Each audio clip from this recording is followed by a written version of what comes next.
What is up, comic fam? Welcome to the Legion of Comics. It's Tuesday. That means it's part one of the 48-hour event each week known as New Comic Book Day.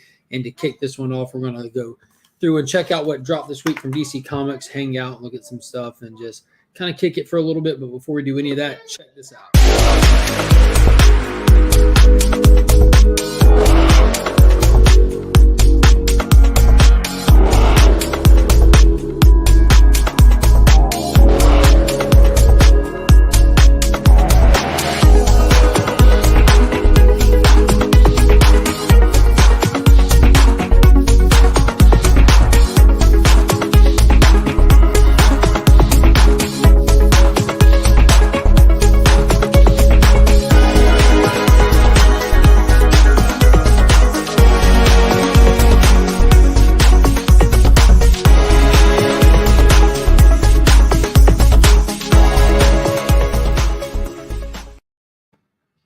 So I'm not alone today. Sent out the invite to a couple of people, and one of them is here, and is no other than our main man Ryan himself, with an all-black screen. There he is. Yeah. What is up? Sorry for the last minute. Had an opportunity here. I just took off with the stream while we have a gap here. Looks like the wife is working tonight, so I'm trying to do it earlier today than I typically do. Plus, Finn's out of school, so the time I did it for a while with him in school was like between like 2:30 and 3:30. It just worked good, but yeah, this is the time that worked out for today. I'm trying to be as consistent as I can be with these Tuesday shows, but it's not easy. Well, while Ryan's gone, let's say hey to everybody in the chat. We have X11 Bravo popped in first. Hail to the Legion. I've got to mute you and have you on in the background while I deal with the VA, but I am here. Definitely appreciate you being here. Lastrucius 1971. Greetings from New Mexico. Coco of Chevy, darn it. You have the link, my friend. I sent it to you. Yeah, sorry for the last minute thing. Tuesdays be crazy. House of L Comics, what is going on? Blue Hellion is up in here. Yay. DC New Comic Book Day. Absolutely. My favorite day of the week. Pops is up in here. Let's go, Legionnaires. Got those channel member emojis flying. And a big, huge, absolutely huge announcement coming this week that involves the channel members. So I'm excited to be able to share finally with y'all. Today I will go through and show off what's in the May Legion Loot giveaway. Today's the last day of the month. That means next Sunday during At Week's End, we will give away this large stack of stuff. And it's kind of mixed up a little bit this time, like with some books and some collectible stuff. There was a couple of people that donated to this giveaway, so I want to give them a big shout out. Flo Dameron is up in here. Best day of the week.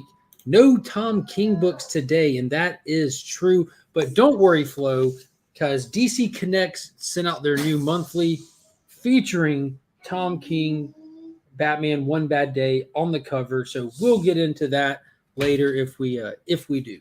Just for you, Flo. God is good. It's the story guy, aka Ryan. Hey, it's not Mark. Oh, dadgummit, TJ. Let me see. Put this in here. Hey, it's Mark. And get this supposed. Mark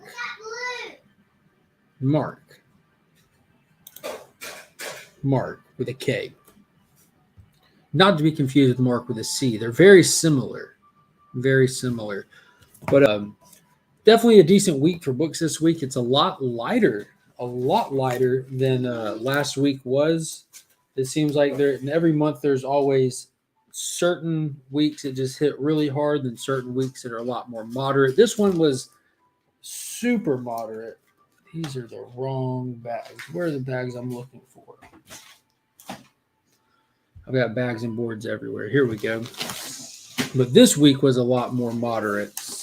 I think I picked up like about 5 books or so, and I did get multiple covers of one book. There's like one book on my pull list that I consistently get the A and B cover for, and that's Nice House on the Lake, which I was really excited to see it return with issue number 9. So I don't know who all's still keeping up with this, but it has been fantastic. Issue number 8 was kind of a lull. They kind of treaded over some familiar territory with it, which with this series, it's only a 12-issue maxi series, and there hasn't been any dead air to the series at all. So when we hit issue 8, and it kind of did a little bit of repetitiveness and everything, kind of bummed me out. But issue 9 jumps right back in running. And then there is the B cover for issue 9 as well. They always have these really dope B covers that tend to be, after you read the issue, they tend to be kind of spoilerish in nature. This one, I won't say if it is or isn't, but this is kind of the weakest B cover they've done yet. Ryan, welcome back. Howdy, I can finally hear. Awesome. Well, I'm going to let you talk about what happened with your newsletter yesterday. I guess that's what you'd call it, right? A newsletter? Yeah. Sure. Yeah. I've got to open the back door for my dog. He's barking at it. I don't want him getting mad at me for not letting him out. Yeah. So yesterday the first story dropped, and I would call it a success. It garnered plenty of attention, and I got a lot of cool messages from people, a lot of positive feedback, and so it was exciting. I enjoyed releasing it into the world, and I enjoyed hearing back from people. It was like sending your kid to school for the first time all over again. Yeah, exactly. Fortunately, this one didn't return. Nice. Lucky. I haven't read it yet. I've got it in the email, but I have not read it yet. So today is probably the day that I will. I decided I'm going to bust out the tablet to read it. Since it's your first official story, the stuff that you posted previously, which were the one mini story a day for a month, those I already went through most of those. I think I got like 4 left to read, but I went through those on my phone. But I'm going to sit down. I have no idea what to expect with this one in length or content or anything. I did not ask Ryan to tell me. I just said something along the lines, if there's not like a space rave after that little post he made, I'm going to be highly disappointed, because he had like some techno music going. He's like, guys, tomorrow's the day. Like, jam it. Feeling like what's his face from Falcon and Winter Soldier. Yeah, doing the Baron Zemo. Yeah, there you go. Tomorrow's the day. Space rave. Yeah, I'm excited for it. I'm excited to see you getting consistent with pumping out some stuff, doing what you love. It looks good on you, my man. Thank you. Well, the only thing that you've missed getting set up was what's up, Beckerman? I did mention Nice House drop this week. I did get a chance to read it already before we went live here, and it's back on track and rocking and rolling. This was an exceptional issue. It's exactly what the other issues have just delivered so heavy on after that lull. The last issue, this one made up for it for sure. Yeah, that's actually what I was about to start getting caught up on before you sent the message. So yeah, I got 3 of those to read now. Best newsletter ever. To quote by Tom. Dude, I wish. Oh my God, I wish. Yeah, first thing I would do is forward it to Flo, and then second thing I would do is celebrate. Yeah. Pops. Who knows? I hate champagne, but I might have to break out the bubbly. I don't feel like me and my brother hurt the parents' wallet outside of necessities. We did stuff. We had things and everything, but yeah, I don't think we did. Like we were a holiday kind of present. You know what I'm saying? That's how we grew up. Like you had to, like if you come back with all A's on your report card, you know, like that was something worth celebrating. Or if it was your birthday or Christmas, like Christmas and birthday. Like I made a list all year for those 2 things. We didn't come up the way that my kids are coming up, where every day that we're not at work or we leave the house, let's go here, let's stop there. Yeah. And they shop at the stores I go to, so they're buying toys from like high-end collectible stores. You know, like it was a random Tuesday, so we hit 2 stores to buy Finn a Marvel Select, not Marvel Select, but a Diamond Select Iron Giant. Yeah, that's like a $30 toy. That would have been like save up a couple of report card all A's for me. I Yeah, remember begging my parents when I was in like 7th grade, 8th grade.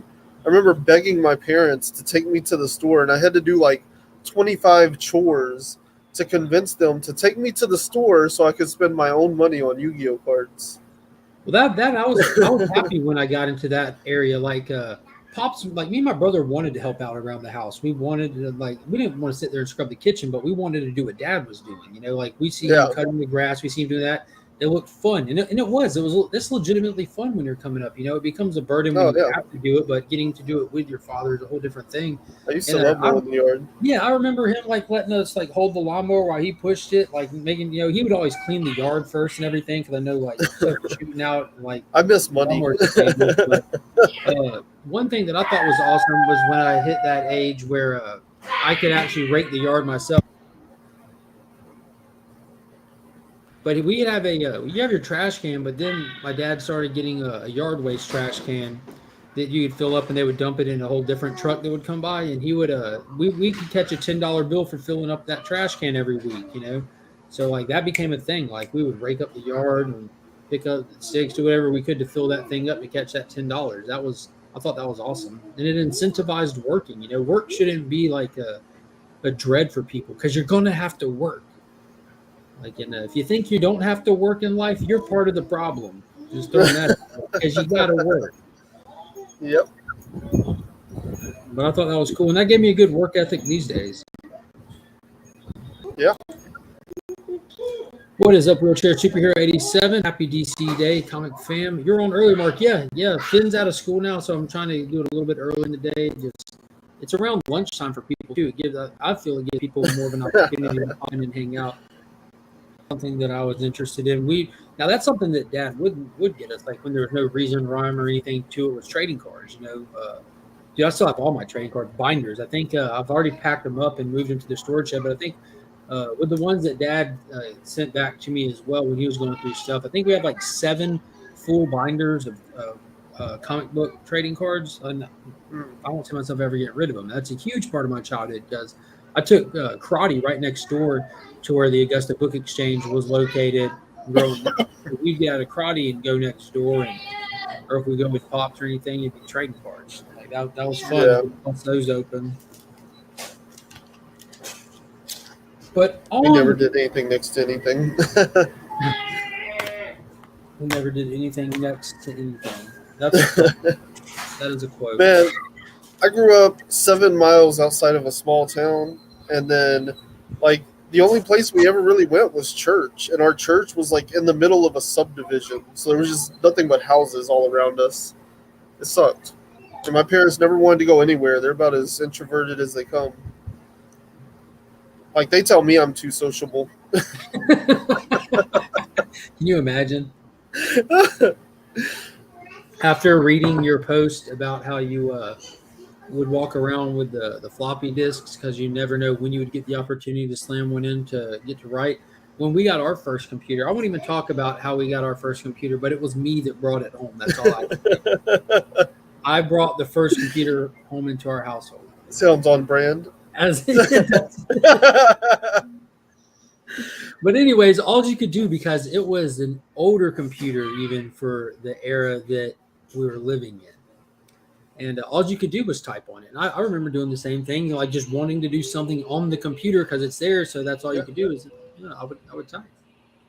Yeah, we had like the big giant, like 5.5-inch floppies. And like we had like Family Feud and stuff. You had to we had the disc forever, and you would put them in. You had to type in a certain code to like activate them, And so like I remember we had like a ton of games that we didn't have like the manual that came with like what the code was to even make them work. And so like Family Feud was one I played for hours just because it was the only one I could get to work. Yeah, you want me to turn it on in the back cave? And then we had, we had a ton of like 3.5-inch floppies that, I would I would type up stories and stuff and save them to them, and then I would always keep an extra one in my pocket just in case. But I don't know what I was just in casing. Like, it was way before people were walking around with like flash drives on their keychain and stuff, you know. So like, there weren't really computers in every home either. yeah, like I never went anywhere that there was a computer, much less that I was gonna actually use one, you know. But I always had one on me. I know floppy. I'm sure it didn't even work at some point because like being in my pocket, it probably got too hot, you know. Yeah, I'm with Becker, and I was going to bring this up as well. Like now at school growing up, like when I grew up, we had the Oregon Trail. That's what they had in the computer lab. Like there weren't even computers in all the classrooms yet. We had a computer lab, and like getting that rare opportunity to can you do it on your phone, Kyle? Or you want me to get it? I'll get it, Finn. Getting the opportunity to play Oregon Trail, you would like get in on it. Like that would be it. Like it was so immersive. Like for something so, that's why I don't get modern video games. Like it's like the older stuff is just so immersive, and it still required your imagination and your creativity to transport you there. But you would be there, like the minimal graphics, but the story that took you through it. Like man, when you had to cross those rivers, like I didn't know if I was going to make it. I didn't. Ready Player One style. Dude, you die in the game, you die in real life. Much. Did you see that movie? Ready Player One? Yeah, I enjoyed that a lot. I'm so far outside of modern video games. I'm like, oh, there's Godzilla. Oh, there's King Kong. Oh, it's Back to the Future. You get that 1 second of the Adam West Batmobile, and then, dude, when they finally pulled out the Iron Giant at the end, I'm like, this movie's God tier all of a sudden. It was just it had a lot of heart to it. I liked it. Yeah. The to be a cliche, the book is better because there's like rhyme and reason to a lot of it. There was a lot of like pop culture fodder in the background of the movie because it's a visual medium. You know, they can put anything out there. Yeah. But all in all, like it kind of harkens back to a lot of our childhoods. You know, like it's weird how like the book was written for kids that like grew up really like in the 80s, especially like the mid 80s, and then the movie came along and it was like really for kids that grew up kind of like in the 90s, like late 90s, you know. But Steven Spielberg hit his demographic, so it was a lot of fun. TJ said he was just talking about the Oregon Trail with some other community. He feels like another gray hair just popped up. Yeah. Flo, I need you to clarify. So he said, clearly you've never played Red Dead Redemption 2. Is that the Western game that's on the PlayStation 2 or on PlayStation 3? Because full transparency, I've played newer video games. I have not played PS3. I bought myself a PS3 at one point, and within a month I had over 40 video games. They were all pretty much comic-based or sci-fi based, but I did play a Western game, which I think it's that one where it's just Grand Theft Auto in the Wild Wild West, but you could walk around just aimlessly and shoot and skin animals and then take their pelts into town and trade them for cash and stuff. And I played that game a lot. This was like back in like 2013, I think 2012, because so when I was living in the first house I lived at by myself, and I was running Movie Stop. But before then, even when I lived with Pops, my stepmom had a PS2 that she plays like Silent Hill and stuff like that on, but she had gotten one of those Western games, and I played it on there first. Yeah, it was you're talking about the first one, which is on PS3. It's a PlayStation 4 noob. Yeah, I've never touched PS4 in my life. All right. But yeah, it's made by Rockstar Games, the same people that do Grand Theft Auto. Yeah, I enjoyed those. Yeah, Red Dead Redemption was pretty good.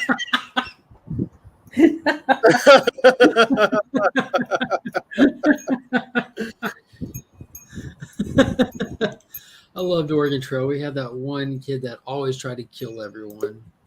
Oh, man. Yeah. Man, I believe they used to do that to identify serial killers.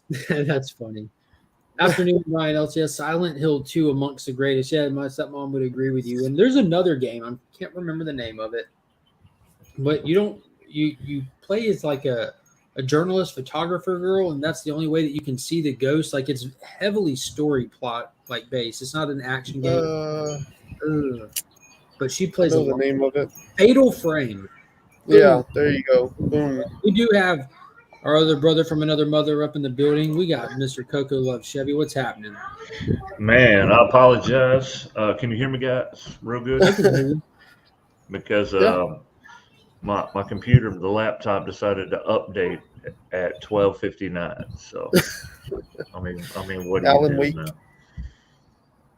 Yeah, I mean, there's Yeah. nothing I could do, but so how's it going, Ryan? Good. Sweet. That's some hat Coco got on. Yeah, a little Venom hat here. What up, Mark? What's happening? I just had to do the cookie delivery service. It's like Oh. Kiki's delivery service, but cookie Yeah. delivery service. Yeah, I'm expecting my batch anytime now from you, but Of cookies, yeah, they're still in the oven. okay. Dude, Yeah. my laptop was in the oven apparently because it decided to update at 12:59 p.m. So Well, then we should be able to hear you perfectly fine. So that's perfect. yeah. All right. So real quick, we BS'd around a little bit. Let's start talking about some of these new books that dropped today. I mentioned Nice House on the Lake, and there's another one that dropped that I also read. I made sure to read as soon as I got it in my hands, and Ryan was already messaging me about it. Super excited that it dropped today, and that's Action Comics Annual for 2022. I know that doesn't excite a lot of people because a lot of people just fell off of Superman during the Bendis era, and just these days he's kind of just fallen out of favor with most people. But this right here, I cannot scream it enough how I think it's going to be like one of those stories that lives on well beyond its time. People will go back and reference it as people, people come and go through characters, fads and stuff. As more people get onto Superman, this will always be one of those ones when people say, I'm not into Superman, what should I read? Oh, you should read All-Star Superman. You should read the War World Saga. This is going on the short list of must-reads for Superman, and it is. And this annuals can a lot of times be throwaway or just insert random fun here kind of thing. But this was a crucial issue that added so much weight and gravitas to not just the villain Mongol that it talks about you're getting his origin in, but to the formative years of Clark and also the strength of his mother's spirit. It was just amazing. Yeah. It really established the difference between these two characters and why they would come head to head, in the War World Saga. So to me, like, it did a great job of really defining them individually, but also like what the contention is for this big fight we're about to get into. Yes, it makes sense why he's there. It makes this is building more reason for him being there. Because like we mentioned this on Sunday, spoilers to the actual last issue, not this one. Mongol has bigger plans than we've seen yet until this last issue when you realize that he's after this ancient source of power from the old gods. And wielding this power is contingent upon who you are. So he has Superman there to be the opposite kind of who he is. He's using him basically as an experiment. He's just has him there in case he might confuse him. That's why he hasn't killed him in these earlier issues, and we're kind of continuing to build on that. Yeah, so like Superman's the beacon of hope, and then you have the beacon of darkness to me, which is Mongol. You know what I mean? So it's a beautiful yin and yang, or however you want to call it, black and white comparison. It's really it really is, and he's like how Superman is like that whole hope. It's really the hope and the hopeless almost with this, because that's one thing that I think even kind of getting a little meta outside of the actual context of this book. Philip Kennedy Johnson took over this title knowing that people have kind of come off Superman and weren't really enthusiastic about the Bendis run. And there's some major changes made to the character, his identity reveal, and they aged up Jonathan. So he himself as a writer is putting the hope back into the character as well. So he teleported. There's a lot. There's a lot that I've seen, not just like said by myself, but Ryan's a new reader. Like he jumped on at the beginning of this. Me too. And then you have Jimmy the Don, Small Town Collectibles, big Superman fan as well. Not fair whether we're picking it up, whether it's hitting or missing, just like I do with the Hulk. But this is amongst the most just the best Superman stories I've read, other than when he would appear in events and stuff, and you can really just flex him. But this isn't flexing him; it's the opposite. It's just going to his core. Yeah, Yeah, I really and love the way that it's kind of like dug into like who Superman is without like going into the cliches of like taking away his powers and like what is Superman without powers, or making him overpowered and just being like what is he as like a god, you know? But like this saga has really done a great job of kind of diving into the character and putting him in a position of like still having power but not being all powerful, but also not being like completely weak and powerless. yes, absolutely. First appearance of Ryan as a mutant. Yeah, you got it Boom. here live. Yeah, boom. Going to CGC right now. They're doing VHS. Hey, they're doing VHS tapes, so might Yeah, as well slip him do to Java. YouTube. We'll get him slabbed. Yeah. Yeah. Put him in It's gonna be carbonite. oversized for sure. Yeah. But yeah, like a lot of times we don't get to see our characters stripped down because they may have some kind of weaknesses that a lot of people don't want to. You know, a lot of writers don't particularly want to show, right? Some writers are all gusto and flair and but I like it better when you show that our heroes, you know, they go through some things too. So and then And they've you had get this down problem to with the core. Superman through the years as well. With just like you hear everybody say it, like even now, like when we're hanging out on chats, or I mention like, "Hey, are you reading Superman Action Comics?" Is hitting. No, I don't like him. He's just too OP. He's overpowered. I'm like, that's why you should read this run. Like they're aware of that. Like DC is aware of that. They're making some moves on him, and they use the death metal event to kind of get us there. You know, like since then, like for whatever reason, whether it be as Pocan likes to say, woo woo magic, which is perfectly fine. You know, in this magical multiverse, when events came back, he's not who he used to be. Like something has altered him, but he's stripped down. He's Yeah. not useless. He's not powerless, but he's not OP anymore. So every hero, whatever battles they go through, don't they always come out changed on the other side? And you know what I If mean? you have I a mean, decent it writer, affects you. Yeah, Yeah. yeah, it affects you. But I'm just saying, like, it fits really great into who we are as humanity, right? The battles and struggles we go through. Most of the time, they change us or they shape us, and they tend to write our narrative.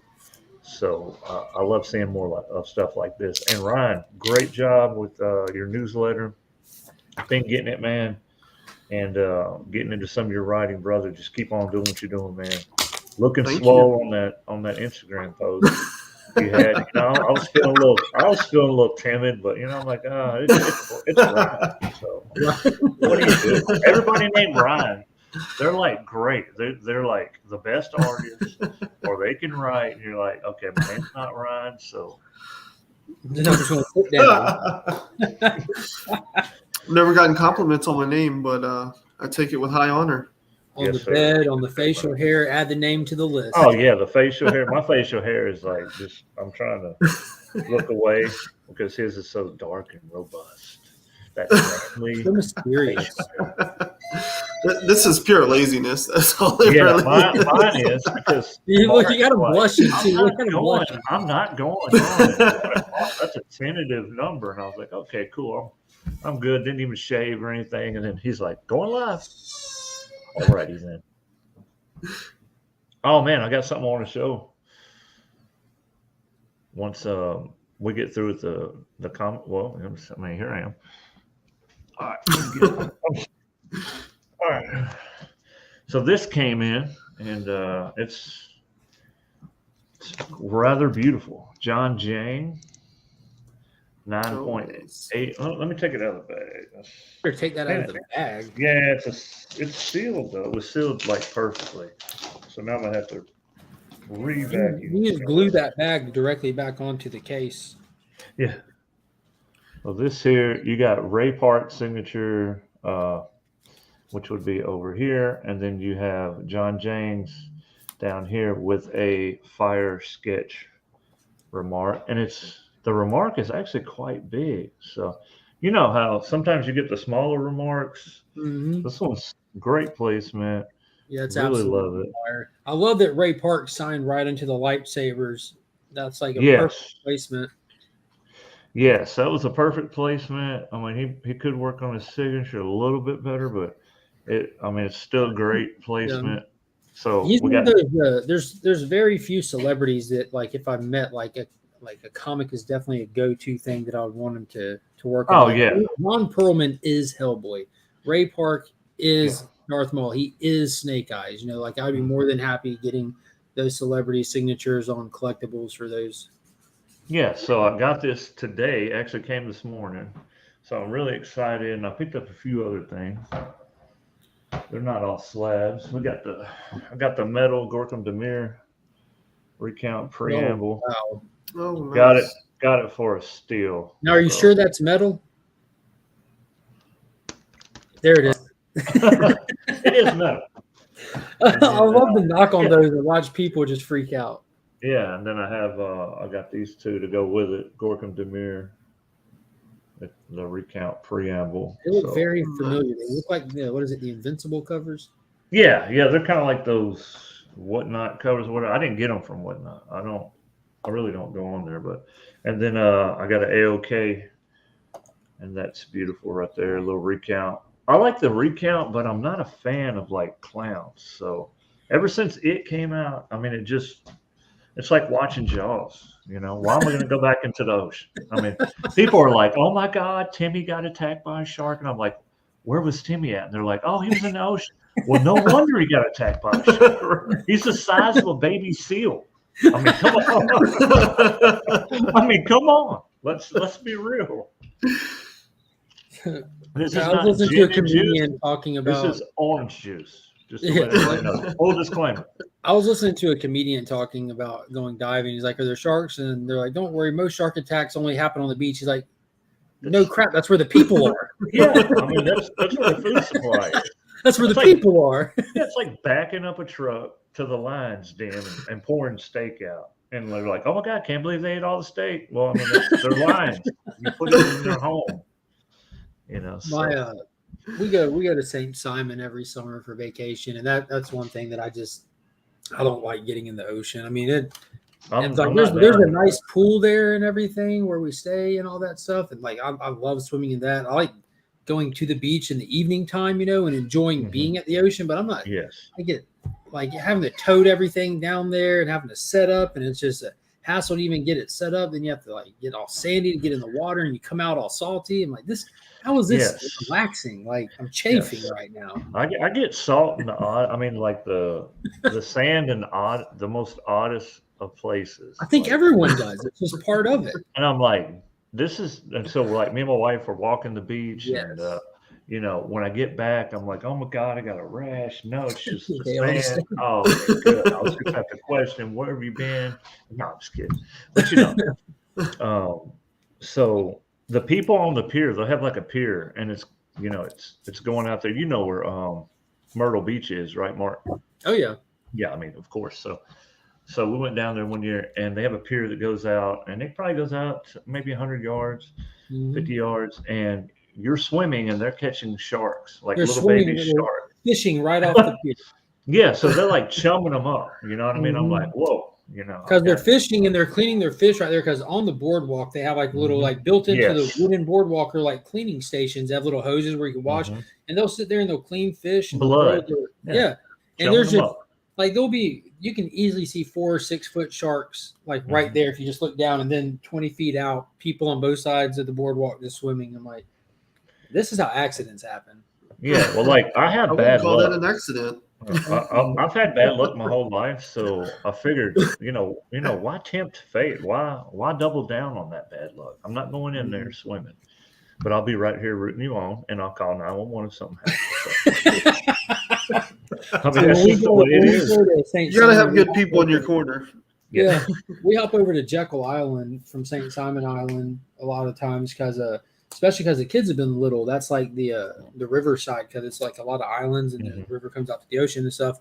So it's brackish water where the fresh water meets the salt water, and so it's a lower density of sharks in brackish water for one, and also it's a huge shrimping area because there's sugar cane, and that's where all the shrimp like come up and they eat that and get big, and all the shrimpers out there. So there's dolphins everywhere, and sharks don't like dolphins. So there's a lot of good factors going for you.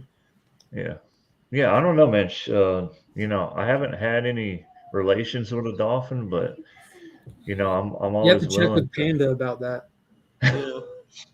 What? It's What's not about the- you having the relations with them. It's about them having the relations with you. Well, Exactly. you know, I mean that I tend to put my shorts on in the right spot, so I don't put the hole where the back is. So you know, I'm safe there. But yeah, no, the dolphins are amazing animals, man. Beautiful, and they actually have dolphins that Russians have, like scientists have trained, and they guard some stuff below the ocean for them. Weird, dude. I swear, it's true. Like dolphins are actually guarding.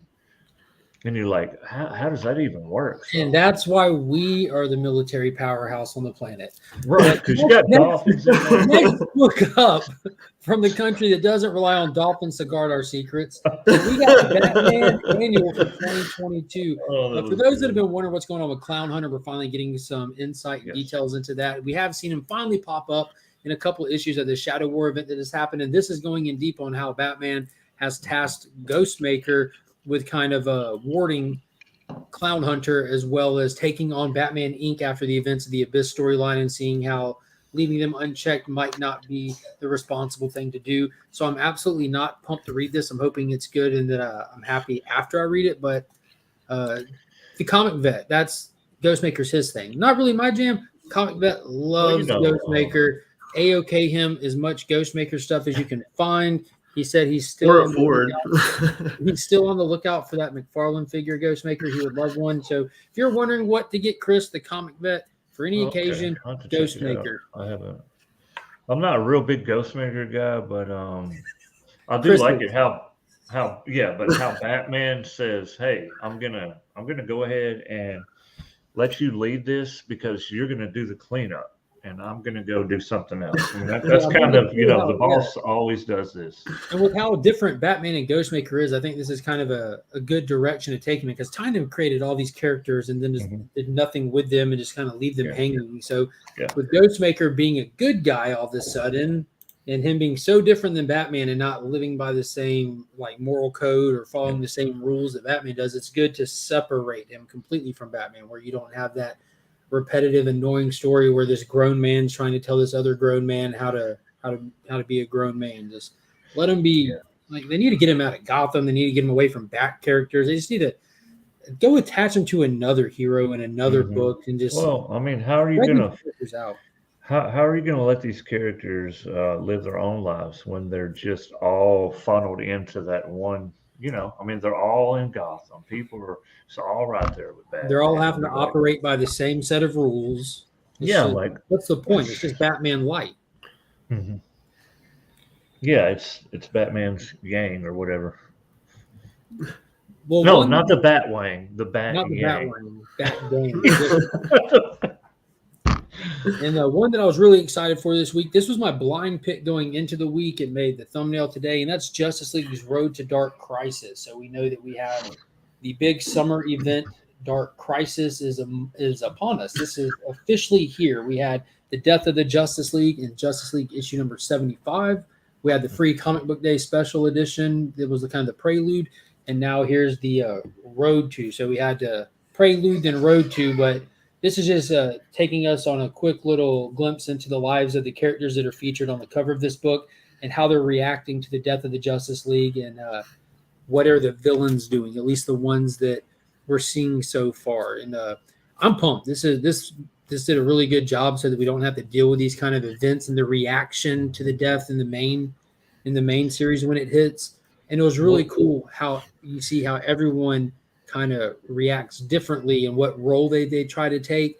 And it's very, very insightful to what I'm hopeful with the new structure, the new hierarchy of superheroes. You know, with the Justice League gone, a lot of people were crying woke because the younger generation that is heavily diverse, they're like, oh, they're replacing the Justice League. They're going to but are they replacing the leadership role? You know, people are saying they should let Nightwing do this. They should let well, they're already their own established characters. They have a team. They're on a team. Why would they say, oh, we got to leave our team and go make a new team called the Justice League? No. Right. But it's really cool seeing the new hierarchy. Who's on the top of the pecking order now? So well, too, it's also showing which ones are which one of the heroes are really heroes and which one of the villains are really going to be the villains. You know what I Yeah. mean? As far as the main, like you're talking about the And that's hierarchy, funny the you say main that, ones. because you see a very, very specific villain in this has a confrontation with a hero, and they, without getting too spoilery, they both just stop the confrontation. Like, there's bigger things going on. The villain's not even acting like a villain. It's like, I'm just going through motions because I don't know how to react. I don't know how to respond. And it was just pretty cool because you can see that villain had no motive to actually be doing what they're doing. They don't know what to do in the absence, kind of thing, you know. And I think we're going to see a lot of people shifting sides, because what the bad guys are gearing up to do, at least the ones we've been shown, isn't going to be for everybody. If you're not a team player, this isn't for you, you know. If they're not trustworthy by nature, so it never bodes well when they try to get too ambitious. But Flash by Night made an amazing point. He's not sure what it's going to be, but he loves how much Joshua Williamson loves DC. And Joshua Williamson we trust. And TJ's been saying that for a long time. And Joshua Williamson we trust. I remember having that conversation in comments with him back when the Justice League Incarnate stuff first started, even before then when it was the Infinite Frontier. But he knows his DC stuff. Like, he's not going to handle these characters poorly. He's going to do them justice. He's not going to crap on what came before them. He's going to build off of it, and he's already showing signs of that with this. So, very excited for this event. Yeah, that's something Tynan and Scott Snyder have both referenced. Like, whenever you have questions about like DC history and continuity, like, you go to Williamson. Like, that guy knows the DC universe inside and out. The only other writer I've seen do stuff on his par is Jeff Johns, when it comes to how good he is with the history of all these characters, specifically in the continuity. Jeff Johns can write circles around all these modern writers still. He's showing that with those couple issues of Flashpoint that he's doing. Like, when he wants to do something, he's fully capable of still doing it really, really well. Because he's damn good. Like, my question is, okay, how many times do the artists really have, or how much time do they really have to spend on the actual writing instead of just action to get the story, the plot? You know what I mean? Because you take it like Donny Cates, right? He'll be on Crossover, Hulk, and then you have the Venom stuff going on, right? So you have so much stuff that, like, sometimes you're just giving us that.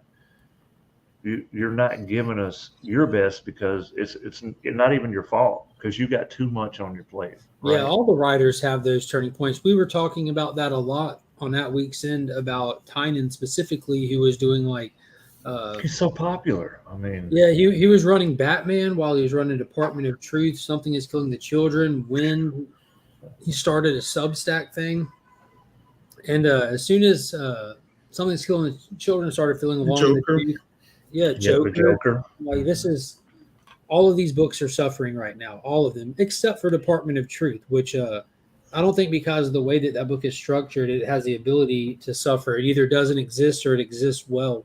Mm-hmm. Because it's almost like a series of one-shots that are interwoven more than it is a story. So each one is like he had to do a deep research and expose on a specific historical event and how it's looked at through conspiracy goggles, and then just filter that through the Department of Truth lenses. I'm like, dude, this is so fun. Mm-hmm. What about the Shadow War? Anybody pick that up? I did not pick that up. I'm picking up the main Batman title just to not have a break in my run. But I did read Shadow War Omega, the one shot that ended the Shadow War crossover storyline, also from Joshua Williamson. I was very pleased with it. I read it. Yeah, it was, dude. That the character reveal of who it was that, like, it all started off with the assassination of Ra's al Ghul. That was what the driving factor. That's what made me pick it up, because I wanted to hear about that. Dude, I loved the character reveal. I'm like, that is awesome. Now let's see all the character assassination whiny babies cry now. Like, go for it. I bet you don't, but it's not Wally West. Like, dude, like, it just made my day. I'm like, that just made my day. I hope all y'all say y'all love this. I hope everyone reads this legend as much as I did. That when I read the the short mock-up of it, and I was like, oh, I gotta check this out, because I've been trying to expand beyond the Marvel universe. When I jumped in, it was nothing but Marvel, so hot, everything was hot, hot, hot. So now I'm trying to get to where, because I'm tired of some of the writing in Marvel, and I'm trying to go back and read some of these DC titles that Right, I just put it in the private chat. Really good. I know you're not reading that story. I don't want to spoil it. So that character he shows up a whole lot in modern stuff. If you watch DC animated stuff, he's definitely not a forgotten character. He's a putting this in the chat, because if I say this out loud, it'll ruin it. He's the character who has directly and inadvertently been a victim of Ra's al Ghul, and in more recent times Talia, and it all came to a head.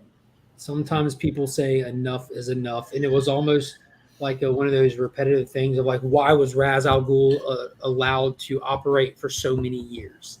Right. Like, don't expect us to keep playing nice when you're not doing your job.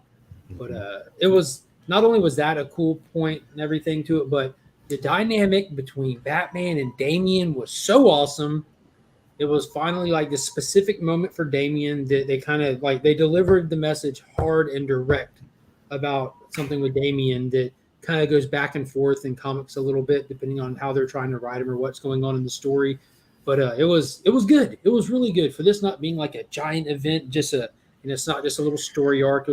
This was a great crossover right here. So you're talking about Williamson again, and I'm starting to get the feeling that he's hot right now. I mean, he's really bringing what he's doing. Yeah, bringing good content back to the comics that that I love. So I don't mind the Wally West thing. Flash said. Yeah, and he's on Batman right now, but that was in his Batman run. It was intended to be temporary.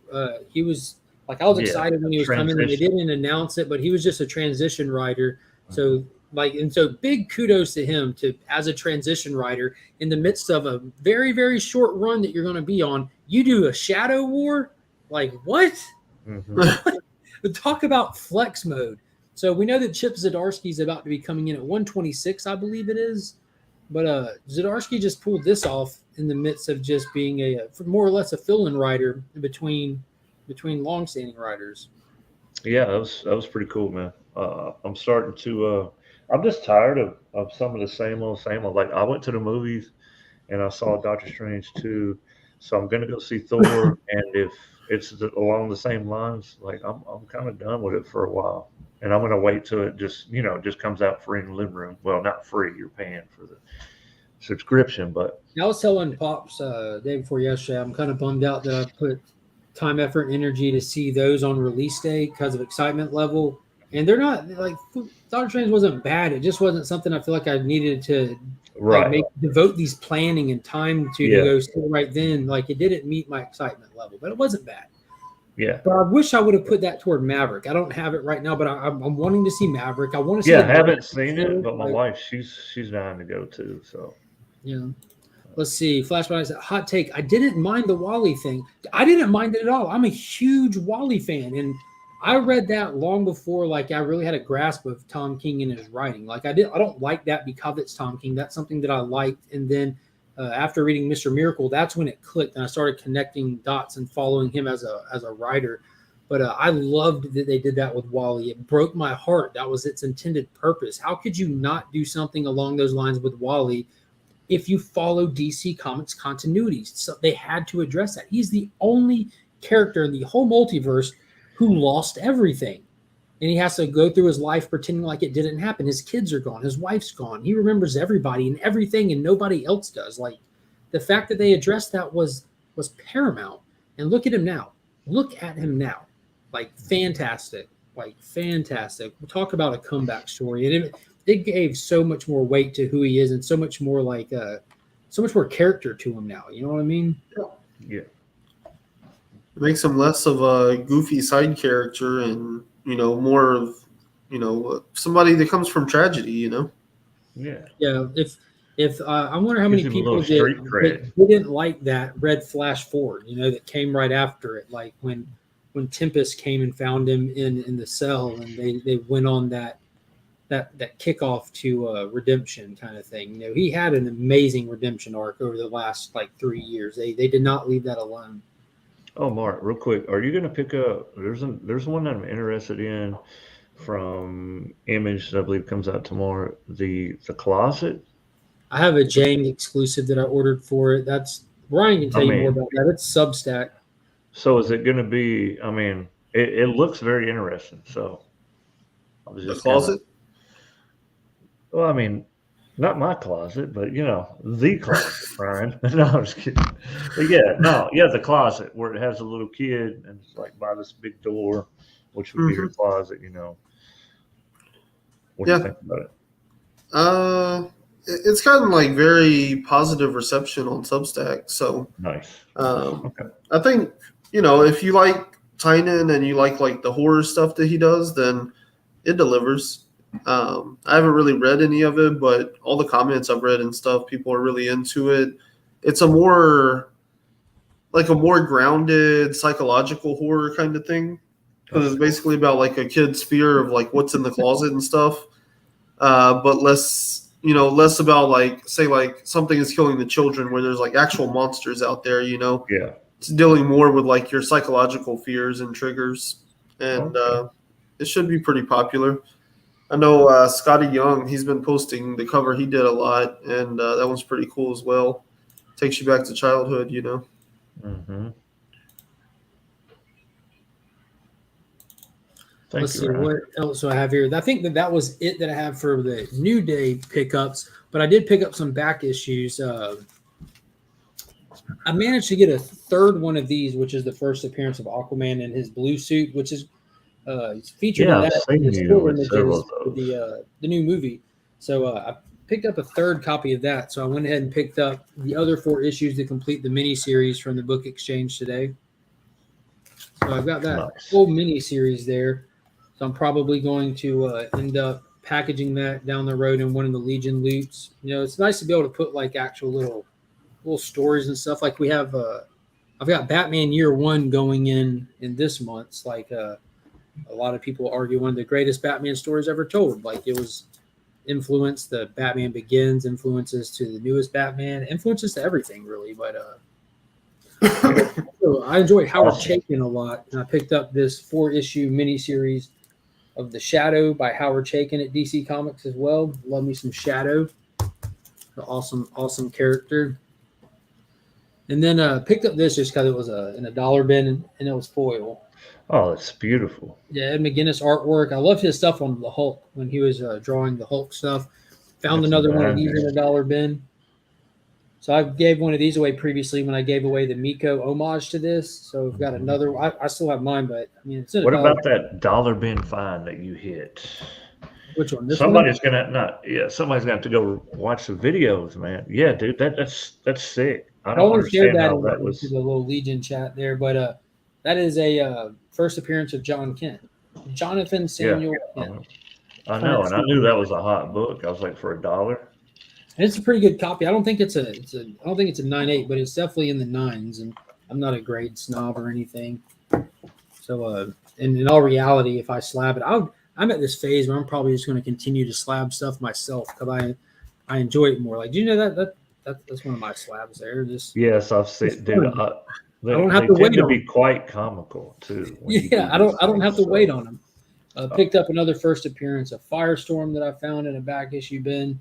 Just a Ronnie Raymond, great character, awesome thing. I just try to grab some stuff just when I see it. Like that'd be cool to have for a later giveaway kind of thing.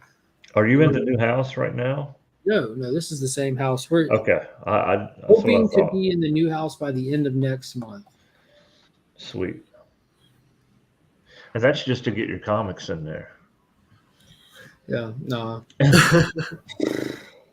Shadow's coming. That's going to be good. Shadow the Hedgehog. So much days. I have all these.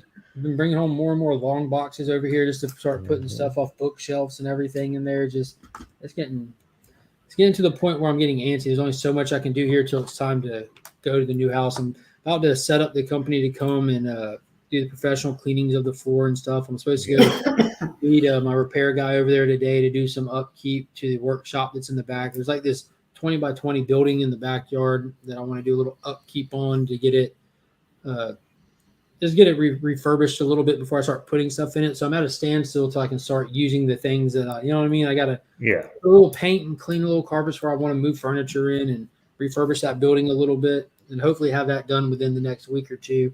And then I'm really going to start moving some stuff proper. Sweet, calling the crew.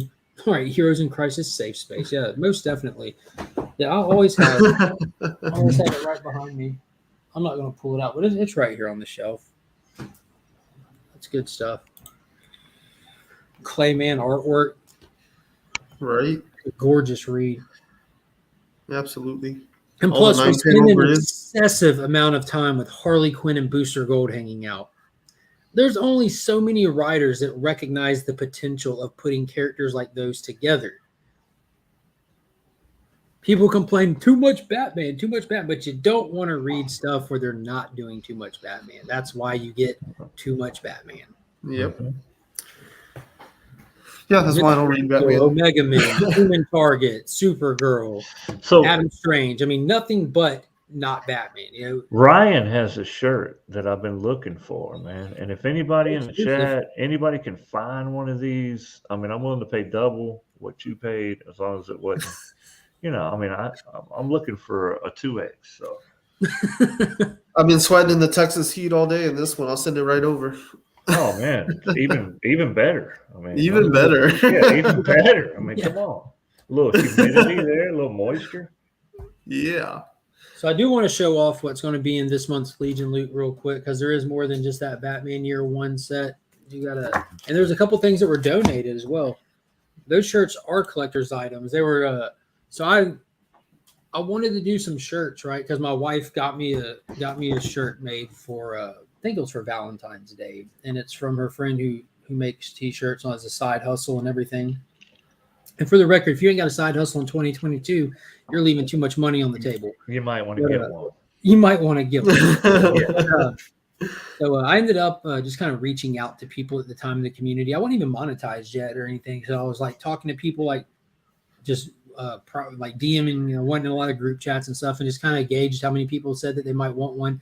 And I just went and footed the bill to get, I think 30 shirts made, 25 or 30 shirts made, and just paid for them up front, and then just sold them one by one. And she charged differently for different sizes and stuff. So I just took the order, took the total, divided it by how many I'd made, and charged everyone the same just to recoup my money. And I didn't recoup all my money because I had one made for Finn and Pops, and you know, my mom wanted one, and I think my mom just put it in a drawer and forgot about it, but it's all the same. She has one, but it's all cool. But yeah, let's look at what's in this Legion Loot giveaway soon here. When I get to it, I'll probably set up a Teespring account or something like that, and just add the link in the description of the channel so that people are able to order stuff if they see fit. But yeah, so as y'all know, Big Time Collectibles sponsors the channel. And they sponsor this giveaway monthly for the channel members that are in the Legion tier, which is the not the Legion tier. Don't get it confused with the Legion tier. There's two different tiers named the same by me. But if you're in the tier that is all capital letters, that is the one that gets you into the monthly drawing for the Legion Loot giveaway. So first up, donated by Pops himself, he found this awesome Batman the Dark Knight hardback edition that comes with this cool collectible mask. And had this for a while that he got a while back, and because that's another one of those influential Batman stories that has held iconic cover. I kind of wanted just to theme the box after that, because along the way, War Machine Punisher, who's on YouTube as well, does a lot of buying and reselling of stuff online and on eBay and stuff, came across a case of these awesome Batman cereal boxes. They are the original Batman 89 still factory sealed, with the collectible piggy bank featuring Michael Keaton's Batman. So do you think that the milk would unseal the deliciousness, or I think it would add to the deliciousness. You probably should use strawberry milk, though. That's all. So adding to that, We do have some big time collectibles Batman goodness with Batman 118, which was the first issue Joshua Williamson worked on and the first appearance of the Abyss. We have that minimal trade dress, black and white Miko Suyan exclusive. I love that. I have from the Miko box. Oh. And then here recently they did a Prophet facsimile with a bunch of different covers. And this is our my main man Alan Qua hitting that with that awesomeness. Just screams 90s, just excess everything. Muscles, bullets, giant future. The gun is huge. Yeah. Yeah, ruining someone's life. And then we have the big time collectibles. Venom #1, since Coco's here, we got to talk Venom. And that's the Scon exclusive, the trade dress for that. It's an homage to McFarlane's Spider-Man #1. I have my 9/8 and that one. So I've got the Virgin and the the BTC CBCS big time edition with the custom label #3 of 300. Got them low numbers on them. And then the homage to Tales from the Crypt with the Stray Dogs, Tales from the Stray Dogs Dog Day with the dog hair on it. There we go. They were so hot, those, for so long. Mm-hmm. It's a niche thing, the Stray Dog stuff. Mm-hmm. But people love them. And then adding to it, I picked up some stuff. We have Batman 457, which is the first appearance of Tim Drake as Robin. And this is the error variant. If you look on the inside page at the credits in the bottom, instead of the issue number, it has the all zeros on it. So it is the error, which I'll be honest with you guys, I've owned a ton of these books, a ton of this issue, and every single one of them have always been the error one. So I think it's almost like a Spawn 1 thing, like where the vast majority of them are the error ones, thus taking away any kind of like extra value, but it's still the first Jason Todd as Robin with an awesome Scarecrow cover with Batman with ants in his pants. And then lastly, we've got Batman Year 1, Part 1 in Batman 404. And there's that iconic Frank Miller story that kickstarts it all. And then we have issue 405, another iconic cover, just amazing. Issue 406, Batman just creeping on the police. And then finally, to round it all off, to complete the story, in issue number 407, which is part 4 in the finale. So just awesome stuff. Man, wonderful. So I hope it's decent. It's a little variety of stuff that just kind of worked out that way. So I said, let me just aim for some Batman stuff this month. Because we can't get enough Batman. It's going to be fun trying to figure out how to ship it all. Oh, yeah, definitely. I hope I win that cereal going to the grocery store. Mm-hmm. The world is demented here. People love stray dogs because the world is demented. Not saying it don't have the numbers or the lifeline that on the back on. All right, I got you, homie. So this week, I think the only other book that wasn't mentioned for me at least is Hardware season 1 wrap today. The final issue. Yeah, final issue of season 1, and it was fire. I liked it. It was really good. It really got into kind of like reiterated the point of like how Curtis was set up from the beginning. Kind of played on those fears of like not having a father figure and all that kind of stuff. And it did a good job of wrapping it all up. And then the final splash page says to be continued in Milestones in History #1. So this June, I want to say like June 21st or something, we're getting a Milestones in History #1, which is like one of those like 80-page giant oversized things, sort of like the DC Pride book or like the Green Arrow 80th anniversary or whatever. So it's like a $10 book, but basically from what I've read, it's a bunch of stories of like actual historical moments, like in Black history, but they're being told and narrated from the perspectives of the characters in Milestone. So you get like Static and Icon and Rocket and Hardware and all of them, like telling the stories of, people like the Red Baron and the Queen of Sheba, the Campaign of Hannibal, Alexander Dumas. So it'll be really cool to like see how they play that out. And I guess that's kind of going to be their cap on season 1. What's it called? Blood Syndicate will still be in production for season 1, but everything else is finished out their first season. So I'm hoping that book also like announces and sets up like where the second seasons of these books are going to go. Because other than Static, this universe has actually been really good with the relaunch. I thought Icon and Rocket is top tier stuff. The first issue of Blood Syndicate was top tier. Hardware is like top tier and a half or whatever, and then Static was just kind of, but didn't it get any better as it went? I only read the first 3 issues of it, 3 of 6. So all I can say is that I did not like the way that they characterized Static. Virgil was not the Virgil we know. Like, he was kind of a big douchebag and did not have any of the elements that I liked in the character. He does appear like he kind of crosses into the end of Icon and Rocket, and he was tied a little bit into Hardware.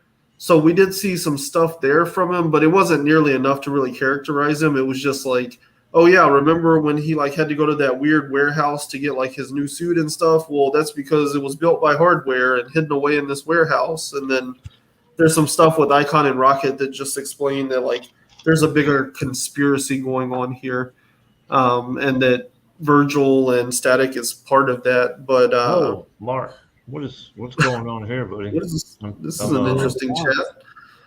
Yeah. Bots. But yeah, Milestone, what is it called? Milestone Returns has been really good overall. I think it's disappointing that Static, is kind of like one of the titles that pull the most attention. Is probably what people read and then dropped out of, thinking it wasn't that good. But Icon and Rocket, like, if you have any interest at all, read Icon and Rocket. Hardware can be for a very specific crowd, I think, but it's really good. And then Blood Syndicate, I mean, that issue blew me away. I really went into it pretty blind, but I was super impressed with that one. So I'm excited for the second issue. It should be out this month. So bring it. Let's go. I've only read 2 issues of Static and 1 of Icon and Rocket. Static, I couldn't stomach trying another one, and Icon and Rocket number 1 was awesome. It's just a digital read for me, so who knows when I'll actually when you'll remember to get back to it. Exactly. Are they all like 6 issues? Yeah, all the first seasons have been 6 issues. I could probably just beast through it. Yeah, and you'll be better for it because Icon and Rocket is so good. It's kind of a slower duo drop though, and because I thought that was another one that they were introducing. I'm not sure. They tricked us. What? They tricked us with duo. Oh yeah. I mean, from what I've read up on it, like apparently it is like connected to the Milestone universe, but like indirectly, and like I don't know. I hope that garbage stays away. I did not enjoy that book. It was just like a walking book of cliches. I thought it was okay. I was interested enough because of how they left it hanging to want to know more. But that was the most interesting part of the whole book was the last page. What tends to happen with me is like they'll drop a book like that on a week where I don't have too much coming out. Then issue 2 will drop on a week where I have too much coming out. And then once I miss one issue, it's over with for me. Yeah. And it's, this was because of how DC releases on Tuesday, it makes it a 5-week month, I believe. And so, that 5th week is traditionally pretty bare and stuff. So there's like no books out this week. And so that's when, and even like last week was pretty slow, and so that's when they drop stuff like Duo and you're like, okay, like you've hooked me enough. I might check this out more. But then like the next month is only like 4 weeks. And all of a sudden they're just like packing it all in. And you're like, oh yeah, I forgot this book even existed. No. Yeah, definitely. Well, I'm about to have to hop off here. The wife's about to have to get ready for the work ski. So I'm about to go wrestle with these kids, figure out what we're going to do for the rest of the day. Attempt to be productive, see how that goes for me. Oh, I was going through books that are coming out. So I did want to ask you, like, straight up, like, how amazing of timing is it for Daniel Warren Johnson's new book to be coming out, his new series, all based on wrestling for you? Like, you've got to be over the moon about this, right? I didn't even connect the dots. But that pay-per-view Sunday was fire, dude. I've watched it twice now. That pay-per-view was super fire. It was a really good time. That was my first time watching a pay-per-view like that. It was a blast. Even last night, because like if you got it for like 72 hours before they pretend like you didn't pay for it and take it away from you. And we sat here on the couch. It was like a little over 4 hours long, but we all just sat here and watched it. And my wife was even watching it, going, "Oh, was it directed by Zack Snyder?" I don't believe so. They were moving really fast, so I doubt it. So I doubt it. Yeah. I doubt it. Power bombs in real time, like that's not a Snyder flick.